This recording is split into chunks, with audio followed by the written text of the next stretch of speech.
Ito na pala yung bago kong ipapalit guys na hit and run ng truck dito sa barko for today's video. Talagang pinatibay ko ng husto yan para kung sakaling babanggain sa kanila yung mawasak.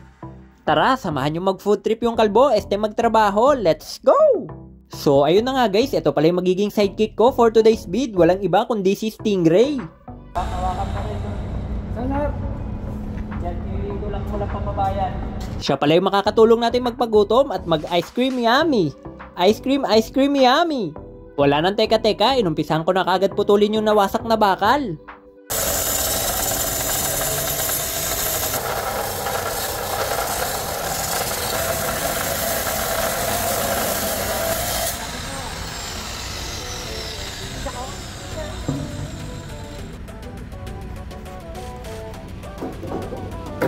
Abay, mabigat din tong na-hit and run na bakal, kaya diretso na yan sa junk shop. Sheesh! Tapos yung ipapalit, brand new, yung garantisadong matibay, yung hindi basta-basta humihiwalay. Oh, she! Pagkatapos matanggal yung luma guys, isusukat naman namin ni Stingray yung bago, baka mamaya hindi magkasya. Oh no! Diyan na rin namin malalaman kung saan dapat tanggalin ng mga pintura.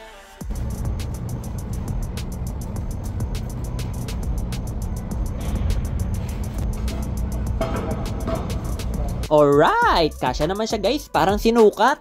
Tapos ginuhitan ko na rin, kailangan muna kasing tanggalin yung mga pintura bago weldingin.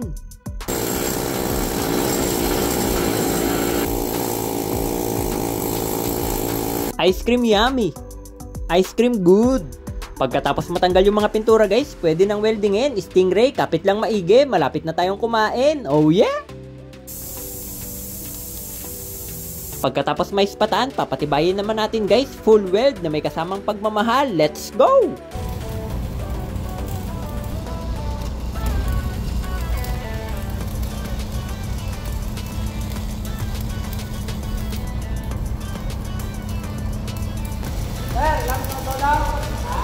Buti na lang natapos ko guys, right on time, dumating na yung mga kalaban. Sheesh! Pinapalayas na pala kami dito kasi maglo-loading na sila ng kargamento, kaya kalbo, bigyan mo na yan ng warranty. Oh she! Kung dati, kayang-kaya nyong apihin kasi mahina, ngayon subukan nyong bumangga. Ewan ko na lang talaga guys kung hindi mawasak yung mga container nila. Kaya bibigyan ko na yan ng 1-day warranty by Kalbong Seaman TV. Oh yeah! Ganun lang magpagutom dito sa barko guys, sabay chibog ng pata. High blood check! Napakaangas par, kung ayaw mo sa pata, dito ka sa isda. Fish! Samahan mo pa ng broccoli, cauliflower, carrots at green peas. Nilagang patatas, french fries.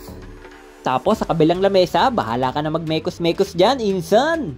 Aba, mukhang masarap yung ginawang dessert ni Mayor, may chocolate crinkles, yummy! Ito na yung mga napiling pagkain ni Kalbong Seaman TV, may pata, broccoli, salamat sa nagbigay ng adobo, oh she!